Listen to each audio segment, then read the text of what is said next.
In the age of AI and information overload, the clarity is under attack. Apparently, we are pretty much unable sometimes to really structure a clear sales message that lands and that has an impact. So this is why I just reached out to one of my favorite authors recently. I discovered them like going through my Amazon suggested reading, and then it became one of my favorite in terms of not only the book he wrote, but also the contents he shares on LinkedIn. So I'm happy to welcome on the show James Newell. Hi, James. Hello. You're very kind. Nice to be here. Happy to have you on the show. So, just a few words about you, your experience, just like, a broad introduction. So, some of the Yeah. audience already probably know you, some others, it's the first time that they meet you. So, feel free to go. No problem. So, yeah, my name is James Newell. My company is Clear Sales Message, and I help businesses to articulate their value proposition because most businesses are aware of things like branding guidelines, the importance of having the same logos, the same fonts, the same colors. It all looks professional, it's all consistent. But when it comes to actually communicating, which is the real selling part, selling is communication, most people say different things every single time they talk to a potential client. The bigger the business, the worse the problem. So I create messaging guidelines for businesses where we list out these words, terms, assets, and arguments. So everybody's saying the same thing in the same way. Not that they're given a script, but we look at it quite intelligently. And it's important for me that in the moment, without notes and without preparation, you can give a really concise and confident answer to any sales question that you're going to get, because the number one thing your buyer's looking for in you is confidence. So if you don't come across confidently when you're selling, they're not going to look to buy from you. So that's principally the challenge that I solve. And my background is in sales. I had a key account management career for about 12 years, did about 600 million in sales. So I've certainly put in the hours. And now I spend my time decoding sales and selling and understanding how it all works and teaching my clients and students. Thank you for the introduction. And my first question for you is, why did you pick clarity as the foundation of your sales approach or sales methodology? Because when I was looking for a book in clarity related to sales, yours is the only one that comes up. So why did you pick this? Because of the market? Because you understood a need? Why? Well, it picked me. So I had my 12-year career and I did very well, but I absolutely hated it. And I wanted to work for myself. And I had the classic problem that people have where they want to work for themselves and they've got all the get up and go, but they don't know what they want to do. And it's really frustrating. So somebody said to me, you should go to some networking meetings, talk to some people and just find out. And eventually I came to the conclusion that I should probably teach people how to sell because I'd been successful. And if I could just decode what I'd done and teach them that, then that would work. So I sat down with a few people and I worked with them for free to begin with. These are like pilot beta people. It's like, look, I don't know what I'm going to do, but it's definitely going to be beneficial for you. So tell me about your business. And that's where it would fall apart. What do you do? How do you do it? Why should I choose you? Why are you so expensive? Can't we do this ourselves? Etc. The most basic of questions can stump most business owners and entrepreneurs. And I realized very quickly that that was the niche. And then further to that, I thought I need to have a very concise productized offering for this. So rather than I'll help you to sell more, it'll be £100 an hour, we'll see what happens. It's a fixed price, fixed deliverable with a really good name. So yeah, clarity picked me, but it's ironic because in my shopping list of things that I wanted in my own business, being kind of a marketplace of one, being the first mover and the pioneer in a space was my top priority. And rather than me finding it, it found me, which is really interesting.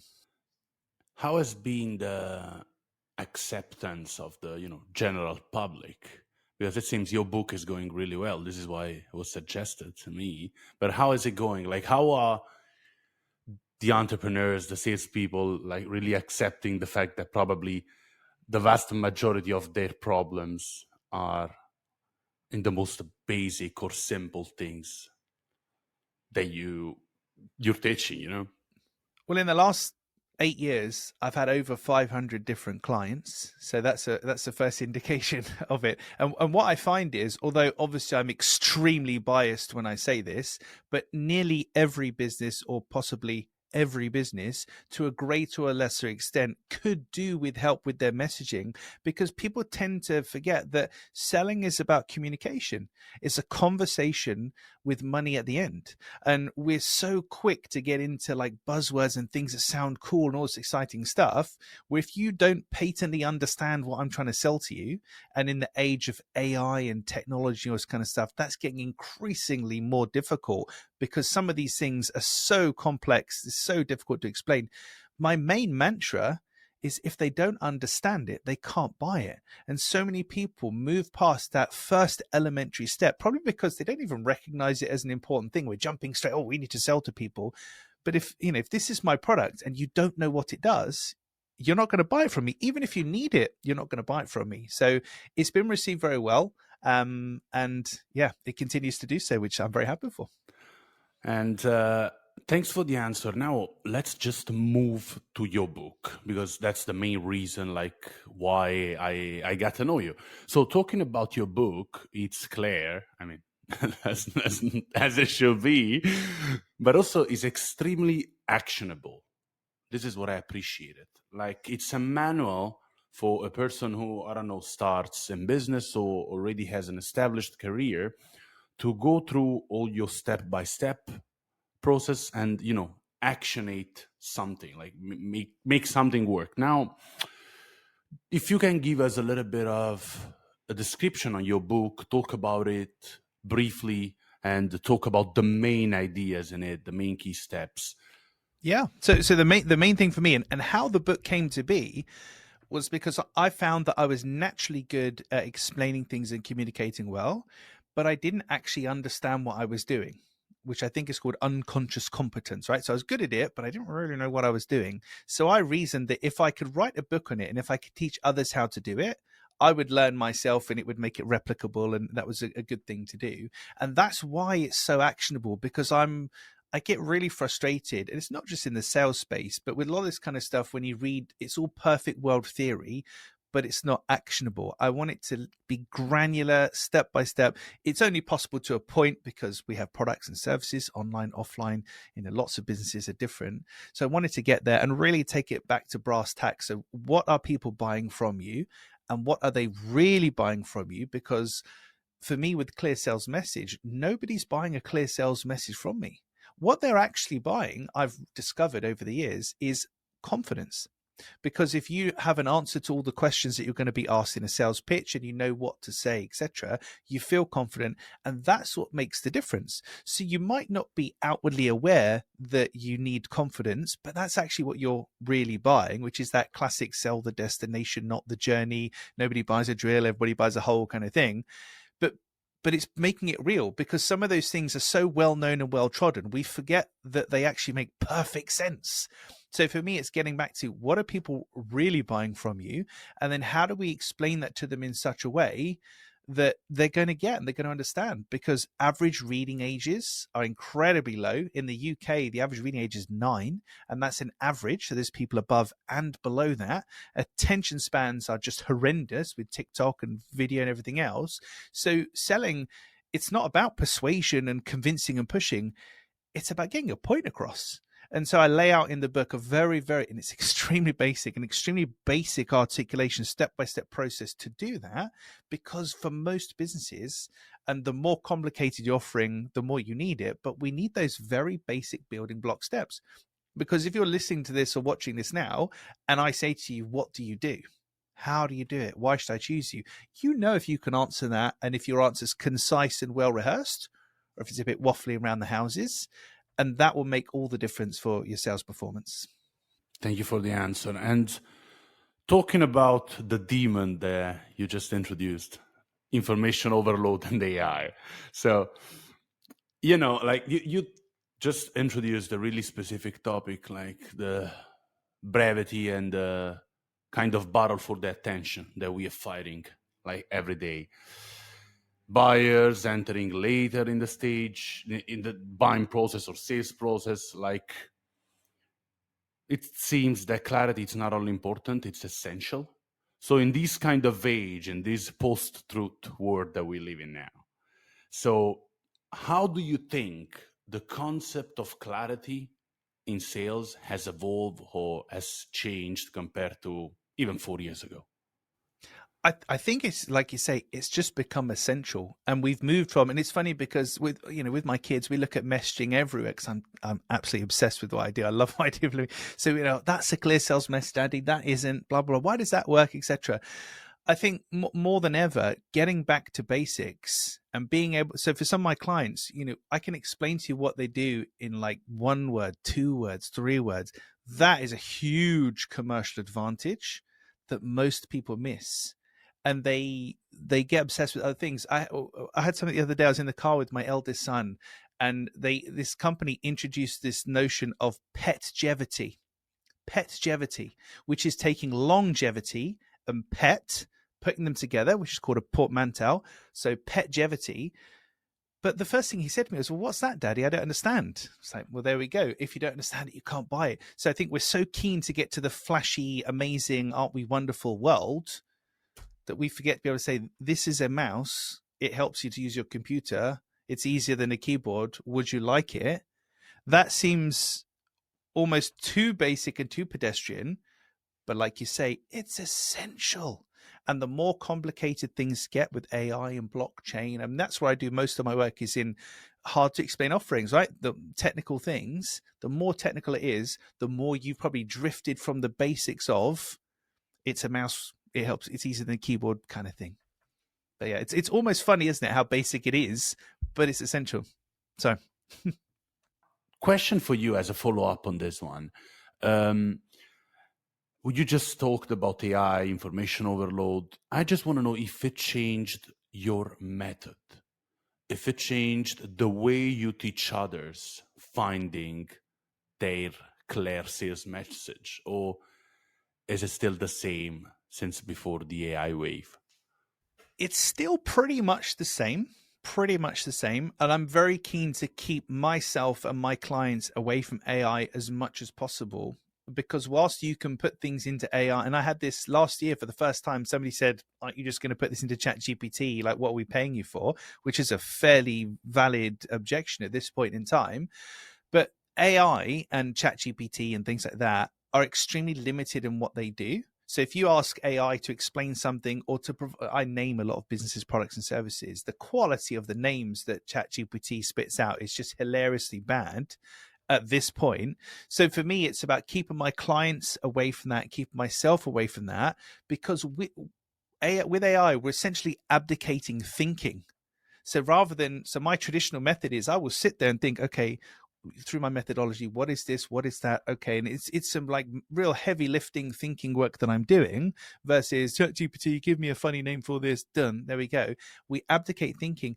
And a big part for me with messaging is you have to own it, and it has to resonate with you. We shouldn't just be saying cool, funny, alliterative, rhyming things for the sake of it. We should be saying it because we believe it and it's reflective of what we're doing. So I think, yeah, as time goes on, the quality of AI is going to get better and I'll be more under threat. But for the time being, I stay away from it as much as possible. The only time I really use it is if, for example, I might be saying, I'm looking for a word that means this, but it must begin with this letter. Can you give me some examples? So I kind of use it as a thesaurus, really, but I would never outsource the thinking to AI. And I think that's where a lot of people go wrong. I still have another question related to your practice.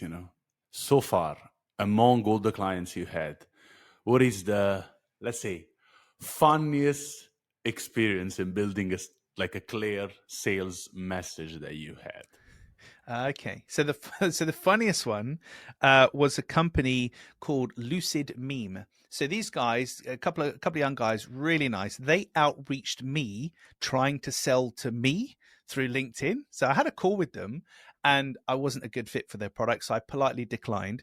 But me being me, I can't help myself. I gave them a few pointers on their messaging. Now, I wasn't looking to sell to them at all. I was genuinely trying to be helpful. And then a few months later, they came back and said, yeah, actually, we'd like to hire you. We need your help.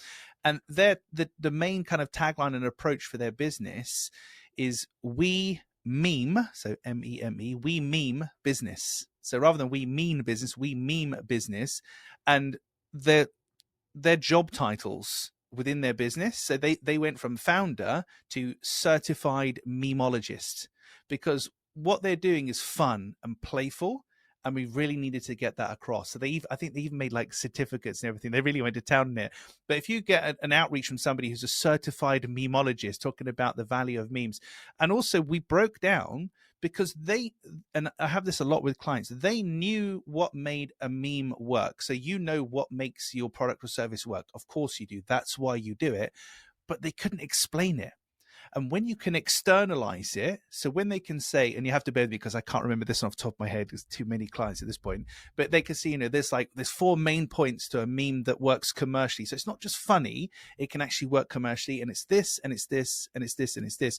Their ability to do that and to externalize the explanation of it is really compelling. They were already, they're good at what they do, but communicating what you do and doing what you do are 2 very different things. But yeah, we meme business, certified memologist. That's one of the funniest ones I've had.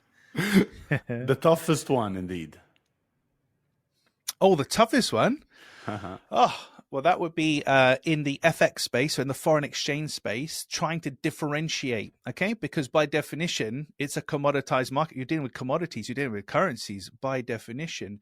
So we ended up with this notion of, lots of people call you up and say, we'll get you the best rate. We'll get you the best rate. It's the best rate. Well, let's challenge that. What does the best rate mean? So the work there was in, what does the best rate mean? And the best rate is not the highest or lowest number at any given point in the day. The best rate is what's best for your business. So if they don't understand your business, it's not the best rate by definition. It's just a high or a low number. And then we coupled that within the foreign exchange space. A lot of the smaller people that use foreign exchange, they just call a help desk. They don't have a dedicated point of contact. So then we spun that into, so who's your point of contact? Oh, I don't know. Well, if you don't know them, then they don't know you. And if they don't know you, it's not the best rate, is it? And so it's the reframing of that from the highest to the lowest figure to the best rate. And it went forward. But that was the hardest one, because it's like differentiating water. It's ridiculous. So difficult. It's impossible, but maybe apparently you made it. Now I have just one last question about your clients, because I have then a question that links them all. The one you are most proud of, or the one that excited you most? The one I'm most proud of is a company called OnQ Transport. So they came to me. So they're essentially a taxi company in the UK, but they were moving into the medical transfer space. So they had vehicles called WAVs, wheelchair accessible vehicles, because Uber was eating them alive, basically. So they had to pivot their business. So I was brought in to rename the business. But because they were called Q Dispatch West, the owner of the business wanted the letter Q in the name. And I had to explain to him, but he didn't want the word quick, right? But I had to explain to him, there's only about 4 words I can use, and one of them is quick. So this is going to be very difficult, but leave it with me. So I ended up using what's called a homophone. So it sounds like a Q, but it's not the letter Q. So OnQ, ONCUE. So there's Q in it. So he was happy. And the definition of on Q is there at the correct moment, which is perfect for a transportation company. They've got a fleet of over 200 vehicles. So literally some of them drive past my house. So when I'm out with my kids and I named the vehicles, so it's not a taxi, it's not an ambulance, it's a medicab. So a medicab sits between a taxi and an ambulance. So there's 200 of these medicabs going around London. So I see them and it's the company name that I created on them. So I'm just super proud. I share it with my kids are bored at this point. Oh, look, there's another one. There we go. But then on top of all of that, they went from £3 million a year in turnover to £11 million a year in turnover. It's not all down to me, of course, and I'll be very clear to point that out, but their ability to reposition and the success in selling that and communicating that, and there's a lot of other work I did with them around that, so they had a huge financial success, but I think it's the physicality of, I see those vehicles, it's a name I created, and I'm like a proud father. It's great. And so the question that, links all these use cases is, what do you think they had in common? It's the main challenges are, which mirror the questions that you get asked. They can't explain what they do to a greater level. Obviously they can because they're in business. So it's not like they had no business and I changed everything for them. They can, but they're limited to a point. They're missing out on lots of opportunities. So they can't explain what they do. They struggle to differentiate in the marketplace, particularly for the FX people, like unless it's the highest or lowest rate, where are you going to go? And they struggle to explain how they do what they do. So for OnQ in particular, the problem that they solve was very specific and very particular. So we ended up creating a graphic, an animated graphic with a name for it, etc. And that really was the pivotal piece for their buyers to understand the importance of using them as a business. So it's those three things which mirrors the questions, right? What do you do? How do you do it? Why should I choose you? Those are the commonalities.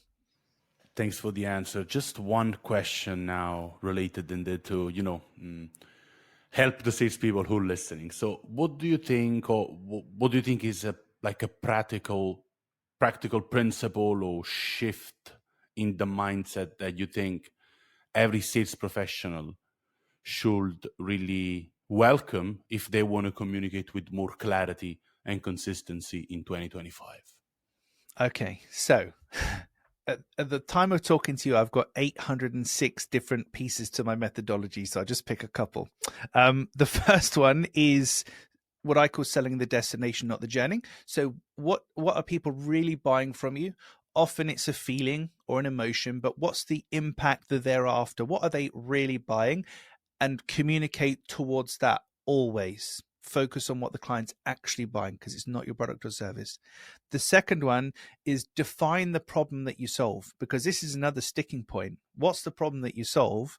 Most businesses can't tell you, but there's this interesting element where your ability to articulate the problem that you solve indicates your ability to solve that problem, and it gives me confidence in you, and I'm going to buy from you.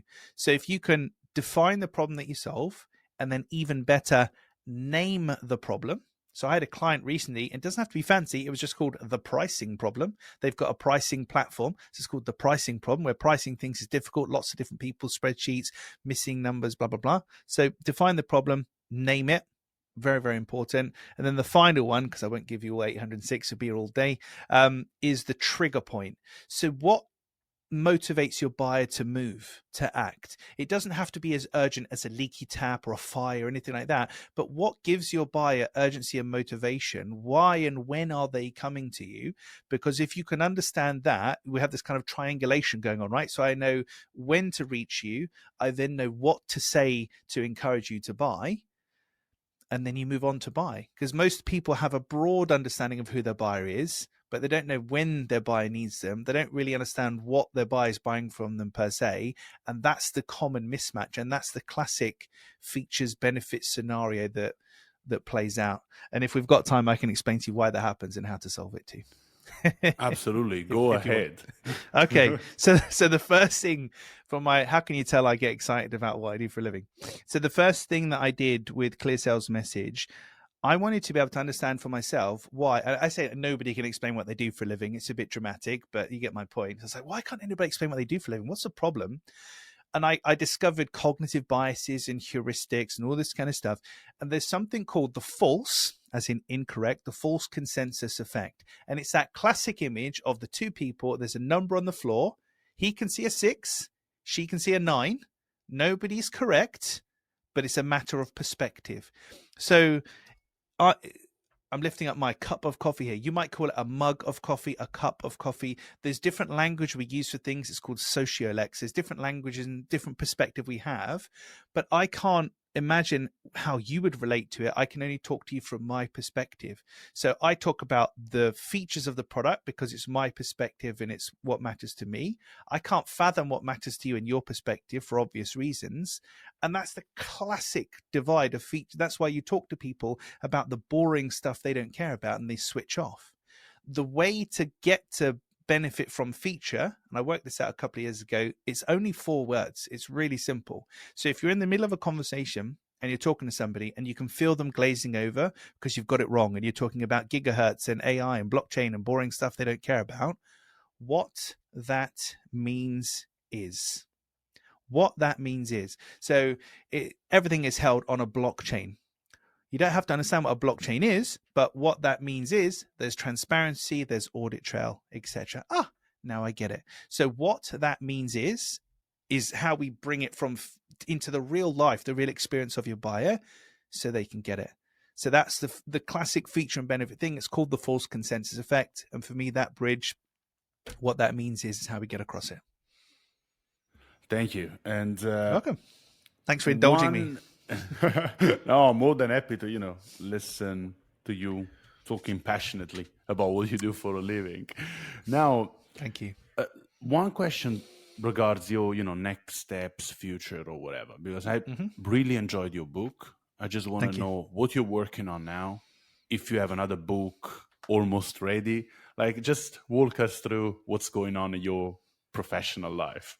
Yeah. What's going on? Good question. So I pretty much decided and I've closed the books on my methodology now. So I've been doing two things in tandem since I started Clear Sales Message. The first one was the articulation of the offering. So how do you explain what you do, which I've been doing for the longest time. The second one is what do you actually do to sell? So I came to this realization that, and it sounds really dramatic and sweeping, but there's truth to it. Most people don't know what to say to sell, and they don't know what to do to sell. So we combine those two things together. It's a bit of a challenge. So what to say to sell, I've absolutely covered, and I'm an expert in that now. What to do is I've been working on for the last 8 years. Got 806 bits in my methodology. It's breaking sales and selling down into step-by-step components, exactly like in my book, where you've seen, where it's if you want to do this, do that, you'll get the result.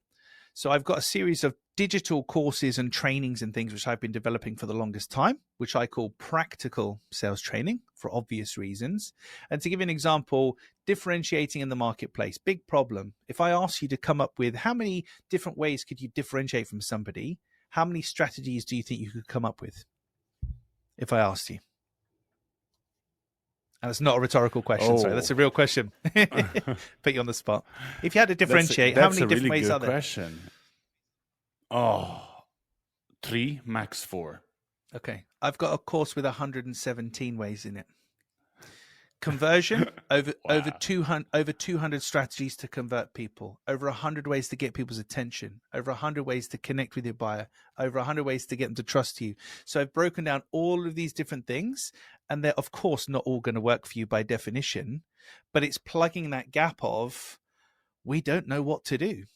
So I've spent the longest time, and I'm a bit of a perfectionist, so I wanted to wait until I've covered every eventuality, and I'm happy I've done that now. So practical sales training is the future of my business, and that then gives me digital scale because I'm a single person business. I don't want staff, I don't want premises, I want to scale digitally and intelligently, and that's how I'm going to do it. Thank you. And I think that, you're touching a good point because talking about, differentiation as a sales professional who's employed by someone, they teach us to differentiate based on what the marketing believes or thinks differentiation is. While indeed, what you're telling me is that differentiation happens on the field. So that's the real moment where you differentiate, working backwards from the problem you're able to solve. And as you said, you can find more than 100 ways. Maybe not everyone can find more than 100, but at least more than 20 ways to differentiate. You only need 2 or 3 ways to work, and it can be really simple things. So for example, you've emailed me, we've gone back and forth. In your inbox, the profile picture for my email is not my face, it's my logo, and it's actually an animated GIF. So it pulsates from clear to blurry. See what I did there? But because it's moving in your inbox, it will stand out because it should be the only profile picture that's actually moving in your inbox, and that differentiates me from everybody else. So it can be tiny small things like that. It can be much more fundamental things, but yeah, it's more in the field than just on paper and in a report and a PDF somewhere in the office, for sure. Thank you so much, James. I have one last question for you. Sorry, if there is one big advice you would like to give to the audience or to all the salespeople, the people listening, on how to be more clear, on how to start, reworking their messaging, what advice would you give? Okay, so besides the things I've already mentioned about selling the destination, not the journey, etc., there's two. I'll have two if that's right. There's two things that you should remember, but they kind of relate to the same thing. Syllables are expensive.